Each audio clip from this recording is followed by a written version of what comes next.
Back to news.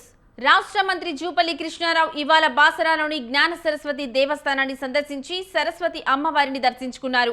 ఈ సందర్భంగా ఆలయ అర్చకులు వేద మంత్రోచ్చరణల మధ్య మంత్రికి పూర్ణ కుంభంతో స్వాగతం పలికి అమ్మవారికి తీర్థ ప్రసాదాలను అందజేశారు. అనంతరం ఆలయ అధికారులు మంత్రిని శాలువాతో సత్కరించి అమ్మవారి చిత్రపటాన్ని అందించారు. రాష్ట్ర ప్రజలు సుభిక్షంగా ఉండాలని కోరుకుంటూ రాష్ట్రం మరింత అభివృద్ధి చెందాలని అమ్మవారిని కోరుకున్నానని మంత్రి తెలిపారు.